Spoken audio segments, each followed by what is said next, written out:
Assalamualaikum warahmatullahi wabarakatuh. Alhamdulillah wa syukurillah wa nikmatillah la haula wa la quwata illa billah. Ya, mahasiswaku semua di mata kuliah manajemen konflik dan perubahan. Hari ini ya, kita sudah memasuki pertemuan ke-10 dan kita akan membahas sebuah tema, sebuah judul tentang masalah-masalah sosial. Kita tahu bahwa masalah sosial merupakan sesuatu yang selalu ada dalam kehidupan kita, karena kita tidak bisa menghindari yang namanya kontak sosial, komunikasi sosial, atau sosialisasi kepada orang lain.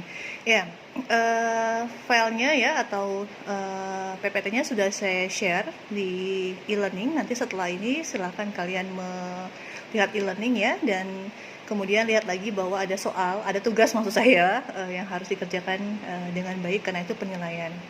Nah, membahas tentang masalah sosial itu adalah suatu ketidaksesuaian ya antara unsur-unsur kebudayaan atau masyarakat yang bisa membahayakan kehidupan sosial atau kelompok sosial.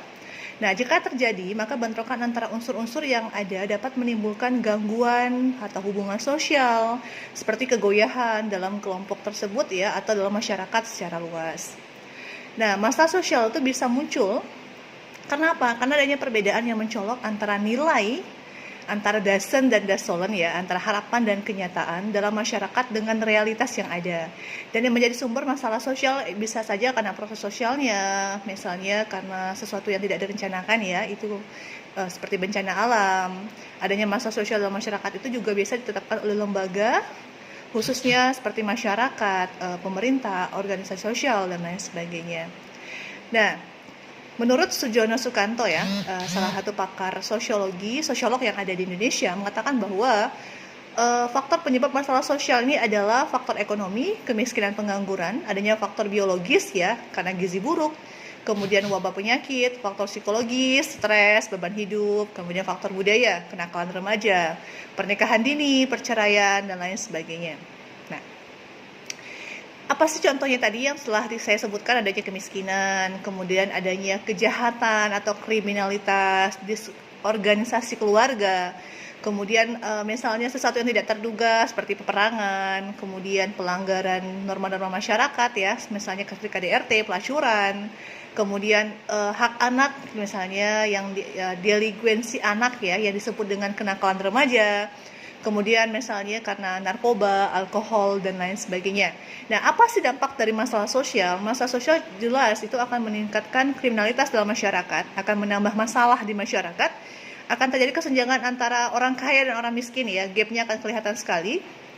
Kemudian akan terjadi perpecahan kelompok, perilaku yang menyimpang jelas akan bertambah, kemudian terjadinya peningkatan tingkat pengangguran. Jadi masalah sosial ini banyak sekali efeknya, tergantung masalahnya apa.